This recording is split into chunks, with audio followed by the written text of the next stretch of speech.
Sir హైదరాబాద్‌లో ఒక BTech student ఒక అమ్మాయి పైన యాసిడ్ దాడి జరిగింది సార్. అసలు ఎవరు చేశారు? మరి దీనికి సంబంధించిన డీటెయిల్స్ ఏంటి? ఇదొక విచిత్రంగా ఉంది కేసు. ఇదేందంటే పంజాగుట్టలో నాగార్జున సర్కిల్‌లో ఒక యూనివర్సిటీ ఉంది. దాని పేరు ఐసీఎఫ్ఏఐ. ఐసీఎఫ్ఏఐ అంటే institute of chartered financial analysis of India. ఇందులో చార్టర్డ్ అనే పేరుంది గానీ, ఇందులో బీటెక్, ఎల్ఎల్‌బి ఇవన్నీ కూడా ఉన్నాయన్నమాట. ఈ అమ్మాయి బీటెక్ స్టూడెంటు, పేరు లేఖ్య. ఈ అమ్మాయి మీద యాసిడ్ దాడి జరిగిందని నిన్నంతా ఒక వార్త వైరల్ అయింది. ఆ ఫోటోలు కూడా అమ్మాయి ఆ కాళ్ళు, చేతులు కాలి ఉన్నాయి.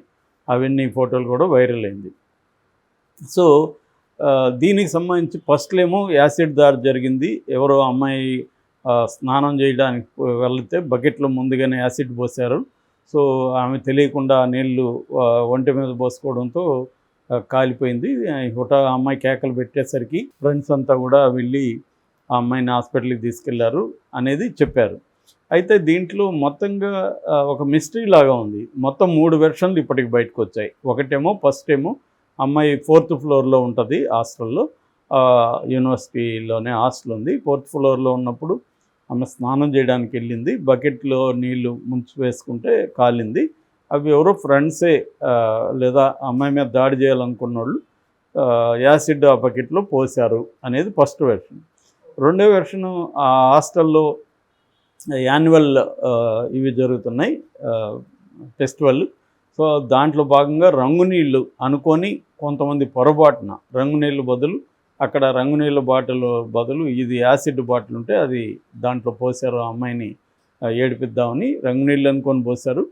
ఆ అమ్మాయికి తెలియకుండా ఆ నీళ్ళు పోసుకుంటే కాలింది. సో ఇది యాక్సిడెంట్ తప్ప కావాలని దాడి కాదు అనేది రెండో వెర్షన్. మూడో వెర్షన్ ఏంటంటే అసలు యాసిడే లేదు, అమ్మాయి వేడి నీళ్ళు పోసుకుండింది తెలియక, వేడిగా నీళ్లు పోసుకోవడం వల్ల కాలింది. యాసిడ్ అయితే బాడీ అంతా ఇదైపోయేది, అవేం జరగలేదు అనేది మూడో వెర్షన్. సో ఇది మరి ఏది నిజమని తెలియదు. ఆ గాయాలు చూస్తే కొద్దిగా యాసిడ్ అటాక్ లాగా కనిపిస్తుంది.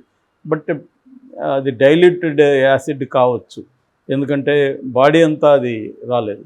రెండోది, ఇప్పుడు యాసిడ్ అయితే స్మెల్ ఉంటుంది. మనం మామూలుగా యాసిడ్ కొద్దిగా పోస్తేనే ఆ రూమ్లోకి వెళ్ళలేం, స్మెల్ ఉంటుంది. రెండోది నీళ్ళల్లో అయితే అది కొంత పొగలాగా బుస్సని ఇదవ్వడం అట్లాంటిది ఉంటుంది. నీళ్ళు తెలుస్తాయి కదా అనేది ఒకటి ఉంది. ఒకవేళ రంగునీళ్ళు అయితే ఇవన్నీ తెలియకపోయిండొచ్చు. ఆ రంగునీళ్ళ వల్ల స్మెల్ కూడా అంత ఆమె ఆ స్మెల్ అని ఈ అమ్మాయి అనుకోండొచ్చు. ఇలాంటి రకరకాల కథనాలు వస్తున్నాయి. పోలీసులు ఇంకా దీన్ని పరిశోధిస్తున్నారు, ఎంక్వైరీలో ఉంది. ఇది ఇంకా డీటెయిల్స్ లేదు. వాళ్ళ ఊర్లో నుంచి ఇంట్లో వాళ్ళు కూడా వస్తున్నారు. వాళ్ళంతా వచ్చినాక ఒక కొలిక్కి వచ్చినాక ఇది యాక్సిడెంటా, అసలు యాసిడ్ కాదా అనేది ముందు తేలాలి. అంటే వేడి నీళ్ళైనా యాసిడ్ లేకుండా కాలిందా అనేది ఒకటి, లేదు యాసిడ్తోనే కాలింది బట్ యాక్సిడెంటల్గా జరిగింది అనేది రెండవది. మూడవది యాసిడ్ అటాక్, కావాలని అమ్మాయిని యాసిడ్ అటాక్ చేయాలని అనుకున్నారు. ఇది ఇట్లా ప్లాన్ చేశారని. సో యాసిడ్ అటాక్ చేయాలంటే ముఖం మీద చేస్తారు జనరల్గా.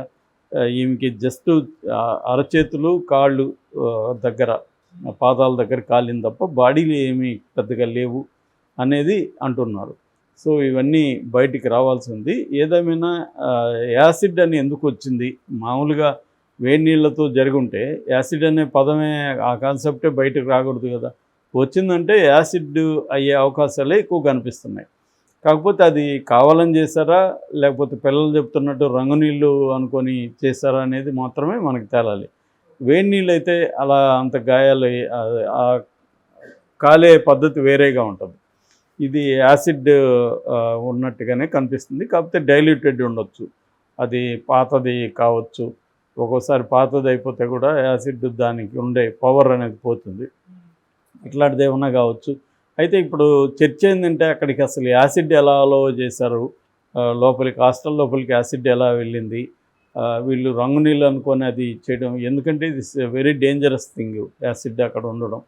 లేదు బాత్రూములు క్లీనింగ్ కోసం ఏమన్నా అక్కడ వాడుతున్నారా, దాన్ని ఏమన్నా యూజ్ చేస్తారా, అది కూడా పాసిబుల్ ఉంది. ఎందుకంటే హాస్టళ్ళలో బాత్రూములు క్లీన్ చేయడానికి కూడా యాసిడ్ వాడే అవకాశం ఉంది. అది మరి కలర్ జనరల్గా యాసిడ్ వైట్లో ఉంటుంది. సో ఇది కలర్లో ఎందుకు ఉంది, ఇవన్నీ ప్రశ్నలు. దీనికి సంబంధించి ఇంకా విచారణ జరగాల్సి ఉంది. ఏదేమైనా వాళ్ళ ఇంట్లో వాళ్ళైతే ఆల్రెడీ మీడియాతో మాట్లాడారు.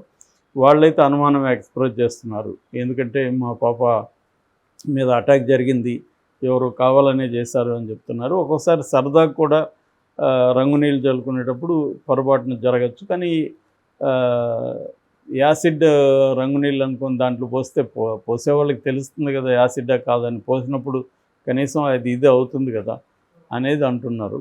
మరి ఒక్కోసారి మన లాజిక్ అందకుండా కూడా జరుగుతూ ఉంటాయి ఇన్సిడెంట్స్. సో మనం జనరల్ లాజిక్ని అప్లై చేసి ఆ ఇన్సిడెంట్ని అర్థం చేసుకోవాలని ప్రయత్నించడం అనేది కూడా అన్నిసార్లు కరెక్ట్ కాదు. ఎందుకంటే మన లాజిక్ ప్రకారమే జరగవు కదా సంఘటనలు, వేరేది కూడా ఉండొచ్చు. సో మనకు తెలిసిన 3-4 రకాల లాజిక్లు మాత్రం అప్లై చేస్తుంటాం. ఒక్కోసారి మన లాజిక్ పర్వ్యూకి అందని వ్యవహారాలు జరగచ్చు. ఏదేమైనా ఈ సేఫ్టీ మీద ఇప్పుడైతే ఆందోళన వచ్చాయి. ఈ యూనివర్సిటీకి యాక్చువల్గా మంచి పేరే ఉంది. 3 వ్యక్తులు ఎవరో స్టార్ట్ చేశారు దీన్ని. దీనికి ఇప్పటివరకు అయితే మంచి పేరు ఉంది. రివార్డ్స్ అవార్డ్స్ కూడా దానికి వచ్చాయి. అయితే ఈ ఫస్ట్ టైం ఈ మధ్యకాలంలో ఆ యూనివర్సిటీలో ఇట్లాంటి ఒక సంఘటన జరగడం. సో కావాలని చేస్తుంటే మాత్రం అది పెద్ద ఇష్యూ అవుతుంది. ఇంకొక అంశం కూడా బయటకు వచ్చింది. అదేంటంటే ర్యాగింగ్ కూడా కావచ్చు అని. ర్యాగింగ్ కోసం కూడా ఇలాగా అమ్మాయిని ఏడిపించడం కోసం కొద్దిగా యాసిడ్ వేశారు దాంట్లో అన్న వాదన కూడా ఒకటి వస్తుంది. సో దీన్ని కప్పిపుచ్చుకోవడం కోసం పోలీసుల దగ్గర వాళ్ళు వేడి నీళ్ళ వెర్షన్ తీసుకొచ్చారు. వేడి నీళ్ళు అయితే ఇప్పుడు అది పట్టుకుంటేనే తెలుస్తుంది, అంత పోసుకునే వరకు వేడి నీళ్ళు ఇది కొద్దిగా అట్లా పోయిగానే కాలిపోతుంది కదా. సో అది కూడా చేతులు కాళ్ళు ఉన్నాయి. సో ఇది వేరే రకమంగా కూడా ఉండొచ్చు అన్న వెర్షన్ కూడా వినిపిస్తుంది అనమాట. ర్యాగింగ్ కూడా ఉండొచ్చు అని. సో ర్యాగింగ్ అయితే మాత్రం మనం ఆ మధ్య కూడా ప్రీతి అనే అమ్మాయి కూడా ర్యాగింగ్ మెడికల్ కాలేజీలో, వరంగల్ మెడికల్ కాలేజీలో ర్యాగింగ్కి బలైపోయింది అమ్మాయి ఆత్మహత్య చేసుకుంది అనేది ప్రూవ్ అయింది. దానికి సంబంధించి సైఫ్ అనే అతను కూడా అరెస్ట్ చేశారు అప్పుడు. సో అలాగా ర్యాగింగ్ అవకాశాలు కూడా ఇటువంటి హయ్యర్ ఎడ్యుకేషన్ ఇన్స్టిట్యూట్స్లో, ముఖ్యంగా ప్రొఫెషనల్ ఇన్స్టిట్యూట్స్లో ఉండే అవకాశం ఉంది. ఎక్కువగా దీనికి అమ్మాయిలే బలవుతుంటారు. అది కూడా ఎస్సీ ఎస్టీలే ఎక్కువగా బలవుతుంటారు. ప్రీతి కూడా ఎస్టీ అమ్మాయి. సో ఎందుకంటే వీళ్ళు కింది స్థాయి నుంచి వచ్చుంటారు, వాళ్ళకి అసెప్టివ్నెస్ తక్కువ ఉంటుంది. వాళ్ళకి ఇక్కడ కూడా అందరూ కూడా వీళ్ళని రిజర్వేషన్లో వచ్చారని ఒక తక్కువ చూపు కూడా ఉంటుంది, ముఖ్యంగా గవర్నమెంట్ కాలేజెస్లో. ఎందుకంటే వీళ్ళకి ఫీజు తక్కువ ఉంటుంది, రీఎంబర్స్మెంట్ ఉంటుంది, లేదా రిజర్వేషన్ కోటాలో వచ్చుంటారు.